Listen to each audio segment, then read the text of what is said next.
नमस्कार और हमारे चैनल में आपका स्वागत है। आज हम रामायण के कुछ महत्वपूर्ण अध्यायों का सारांश प्रस्तुत कर रहे हैं, जिसमें श्री राम, भरत और उनके परिवार के बीच की गहन भावनाओं और संबंधों को दर्शाया गया है। इन कहानियों में हमें न केवल प्रेम और भक्ति की गहराई का अनुभव होगा, बल्कि यह भी समझ में आएगा कि कैसे परिवार और कर्तव्य का पालन करना महत्वपूर्ण है। इस वीडियो को अंत तक देखें और अगर आपको यह पसंद आए तो कृपया लाइक, शेयर और सब्सक्राइब करें।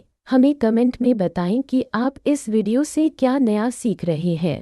श्री भरत ने बड़े उत्साह से अपने भाई शत्रुघ्न को श्री राम के आश्रम के स्थान के संकेत बताए। उन्होंने श्री वशिष्ठ से विनती की कि वे अपनी माताओं को शीघ्र वहां ले आए, जबकि वे स्वयं अपने बड़े भाई के प्रति समर्पित होकर तेजी से आगे बढ़ गए। सुमंत्र शत्रुघ्न के पीछे चले, जो भरत के पीछे चल रहे थे और जो राम को देखने के लिए समान रूप से उत्सुक थे। राजकुमार आगे बढ़ते हुए अंततः तपस्वियों के आश्रमों के बीच पत्तों से छप्पर वाली कुटिया को दिखा और उसके सामने टूटी हुई लकड़ी और पूजा के लिए तोड़े गए फूलों का ढेर दिखा। आश्रम के स्थान को चिन्हित करने के लिए श्री राम और लक्ष्मण ने पेड़ों से कुछ घास और कपड़े की पट्टियां बांधी थी। उन्होंने हिरण और भैंस के गोबर के बड़े ढेर भी देखे, जो ईंधन के लिए सुखाए गए थे, जिनका उपयोग सर्दियों में किया जाना था। प्रतापी और शक्तिशाली भरत आगे बढ़ते हुए अपने भाई और मंत्रियों से नपीतले शब्दों में बोले, मुझे लगता है कि हम उस स्थान पर पहुंच गए हैं जिसके बारे में ऋषि भरद्वाज ने बताया था, और यह कि मंदाकिनी नदी यहाँ से बहुत दूर नहीं है। राजकुमार लक्ष्मण ने पेड़ों पर कपड़े की पट्टियां बांधी है, ताकि अंधेरी रात में पानी लाते समय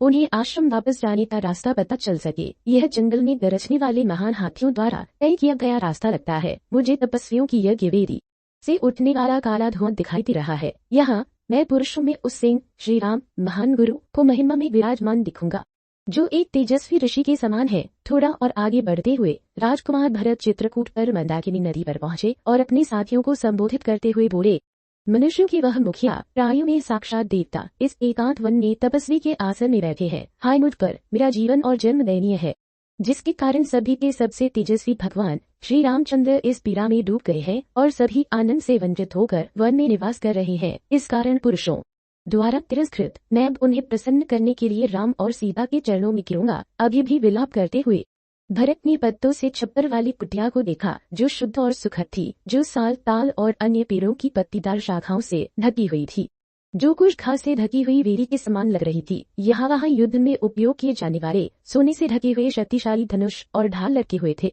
जो स्थान की सुंदरता में चार चांद लगा रहे थे। और पास ही तीरों का तरकश खड़ा था, जो सूर्य की किरणों के समान चमकीला था और भगवती नदी की चमकती फन वाली सर्पों के समान तीखा था। वहाँ सोने के म्यान में दो तलवारें और सुनहरे फूलों से सजी दो ढालें भी थीं।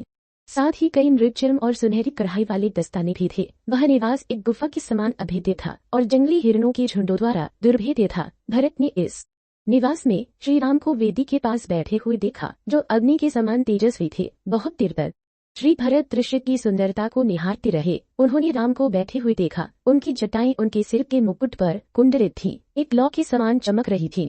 उनका शरीर छाल के वस्त्र में लिपटा हुआ था, काले मृग के चमड़े से ढका हुआ था। उनके कंधे सिंह के समान थे, उनकी भुजाएं लंबी थी, उनकी आंखें कमल के समान थी। वे पृथ्वी और सागर के शासक, शाश्वत नियमों के संप्रभु थे। श्री भरत ने उस धर्मात्मा को लक्ष्मण और सीता के साथ देखा, जो कुछ घास से बिछी हुई एक चौकी पर बैठे हुए थे, जो शाश्वत ब्रह्मा के समान लग रहे थे। उन्हें इस प्रकार बैठे हुए देखकर धर्मात्मा भरत दुख और स्नेह से अभिभूत हो गए और उनकी ओर दौड़े। उनका गला दुख से रुंधा हुआ था।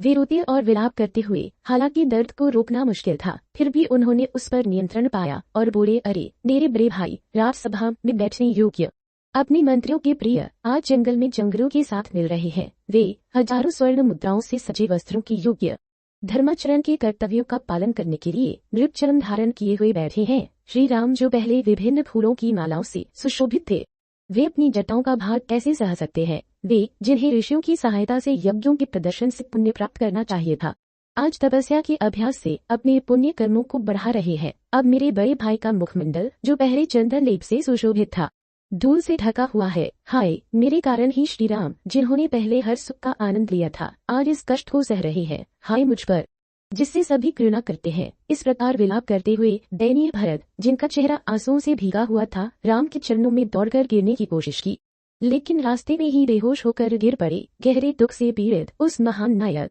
राजकुमार भरत ने चिल्लाया, हे श्रेष्ठ, और आगे कुछ नहीं कहा। केवल हे श्रेष्ठ कहकर वे और आगे नहीं बढ़ सके। शत्रुघ्न भी रोते हुए श्री राम के चरणों को गले लगाया, जिस पर राम ने उन दोनों को अपनी भुजाओं में भरते हुए आंसुओं में पिघल गए। तब सुमंत्र और गुह श्री राम और लक्ष्मण के पास पहुंचे और ऐसा लगा मानो सूर्य और चंद्रमा, बृहस्पति और शुक्र आकाश में मिल गए हों। वन के निवासियों ने अपने बीच 4 राजकुमारों को एक साथ मिला हुआ देखकर खुशी के आंसू बहाए।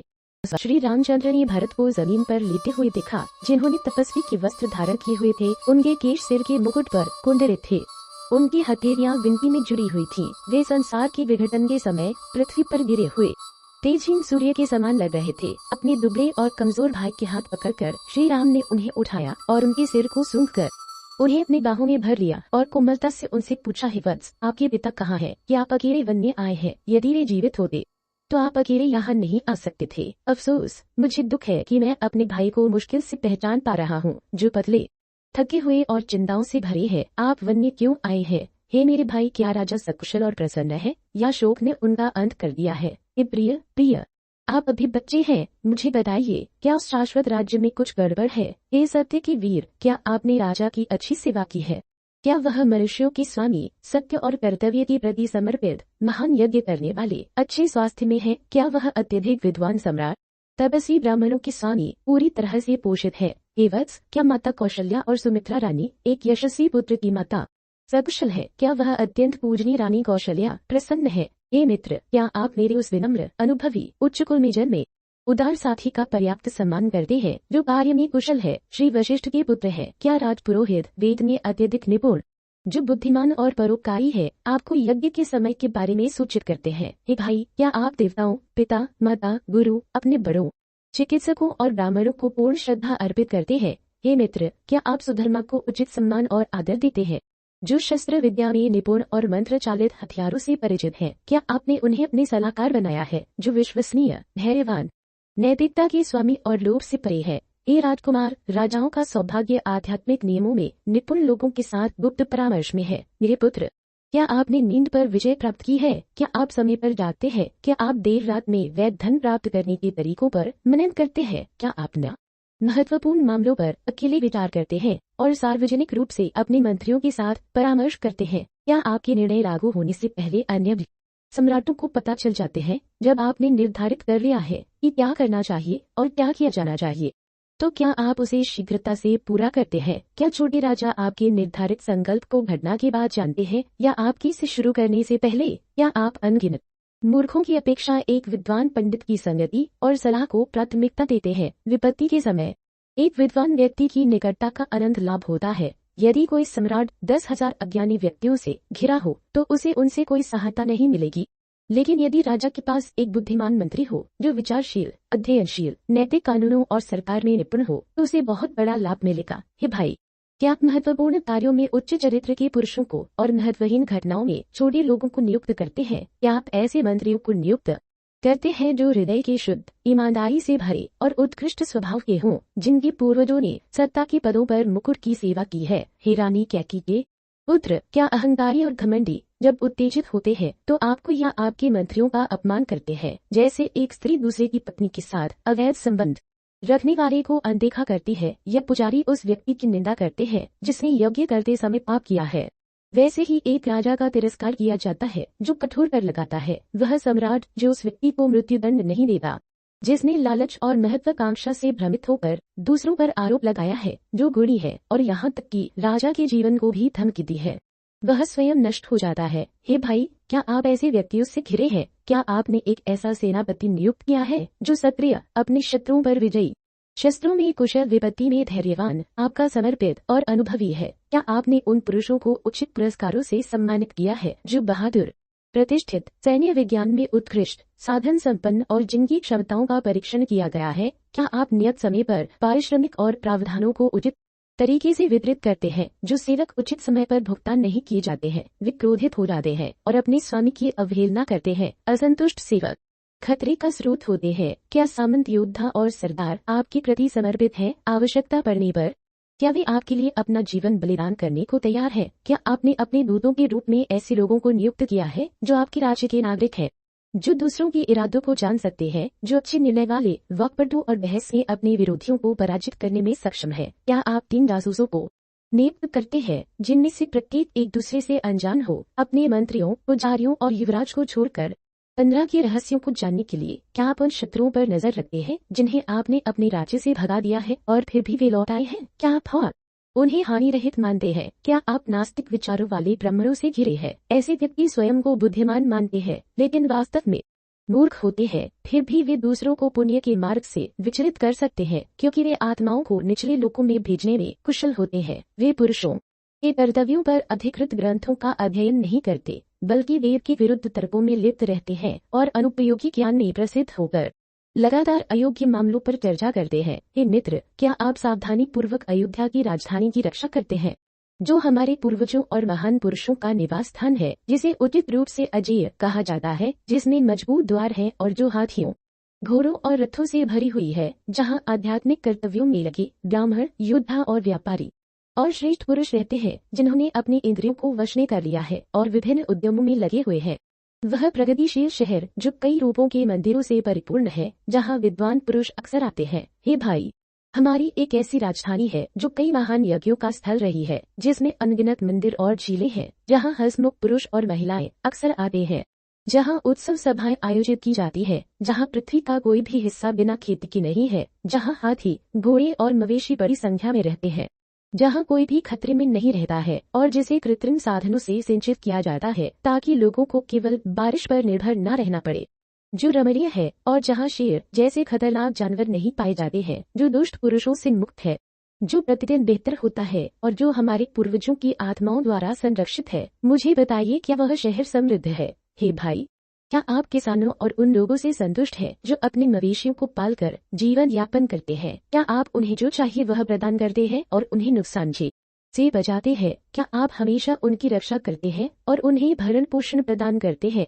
हे भाई, एक राजा को हमेशा अपने विषयों की धार्मिक साधनों से रक्षा करनी चाहिए। क्या आप अपने राज्य की महिलाओं को प्रसन्न करते हैं? क्या वे आपके द्वारा विधिवत सुरक्षित है? क्या आप उन पर विश्वास करते हैं? क्या आप अपने रहस्य उनसे बताते हैं? हे राजकुमार, क्या आप भलीभांति सुशोभित होकर दोपहर से पहले सभा भवन में अपनी प्रजा को स्वयं को दिखाते हैं? क्या आपके लिए काम करने वाले लोग आपसे आश्वासन के साथ संपर्क करते हैं, या वे डर के मारे पीछे हट जाते हैं? ये दोनों ही स्थितियां लाभहीन है। क्या आप अपनी प्रजा के साथ संयम से व्यवहार करते हैं? क्या आपके किले धन, भोजन, हथियार, पानी, गोला बारूद से अच्छी तरह से भरे हुए हैं और धनुर्धारियों और तीरंदाजों से सुसज्जित है? हे राजकुमार, क्या आपके खजाने में आपके खर्च के लिए आवश्यकता से अधिक धन है? क्या आपका धन संगीतकारों और नर्तकियों पर अनावश्यक रूप से खर्च किया जाता है? क्या आपके खजाने का एक हिस्सा देवताओं, आपकी बहनों, ब्राह्मणों, बिन बुलाए मेहमानों, योद्धाओं और मित्रों को समर्पित है? क्या आप लोभ के कारण किसी को दंडित करते है, न्याय की परवाह किए बिना, या अपराधी को कानून में प्रख्यात और अच्छे आचरण वाले लोगों द्वारा गहन जांच के अधीन किए बिना? क्या आपकी सेवा करने वाले लोग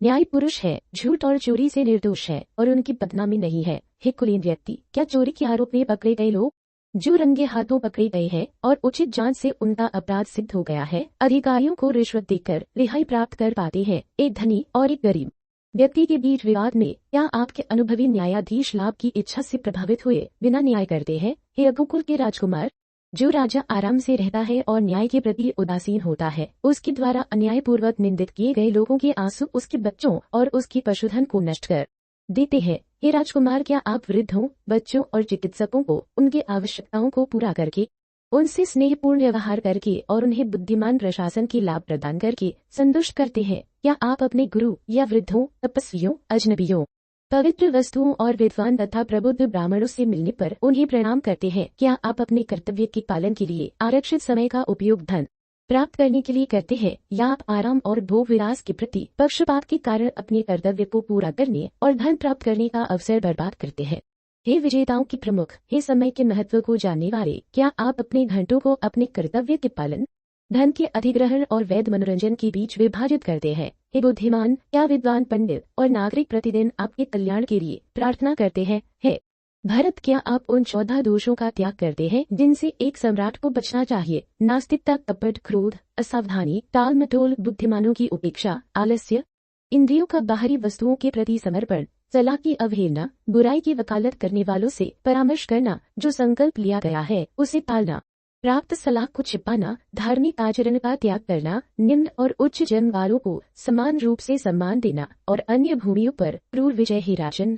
क्या आप निम्नलिखित के परिणामों से परिचित हैं और क्या आप उन पर लगातार विचार करते हैं? क्या आप शिकार, जुआ, दिन में सोना, बदनामी, अत्यधिक स्नेह, घमंड, नाच गाने पर ध्यान केंद्रित करना, यहाँ वहाँ बिना किसी उद्देश्य के घूमना, ये 5 किलेबंदी, खाई से, ऊंचे तटबंधों से, घने पेड़ों से, निर्वाह के साधनों से रहित बंजर भूमि से और जलहीन क्षेत्र से सफलता के 4 साधन, शांति स्थापित करना, उदारता, दंड और शत्रु के खेमे में फूट डालना, प्रशासन के 7 आवश्यक तत्व, राजा, मंत्री, सरकार, खजाना, क्षेत्र, सेना और सहयोगी। क्या आप उन प्रकार के व्यक्तियों से परिचित हैं जिनसे मित्रता नहीं करनी चाहिए, जो दूसरों की बुराई करते हैं, साहसी, उत्सुक, हानिकारक, जो दूसरों की संपत्ति लेते हैं, अपशब्द बोलने वाले, क्रूर, और 8 ऐसे उद्देश्य जिनका पालन किया जाना चाहिए: धर्म, वेद, धन का अधिग्रहण, उचित मनोरंजन, तीनों विधों का अध्ययन, संधि, रणनीति, आक्रमण, उचित समय और शक्तिशाली के साथ गठबंधन। क्या आप आकाशीय प्राणियों के कारण होने वाले 5 प्रकार के कष्टों से परिचित हैं? अग्नि, जल, रोग,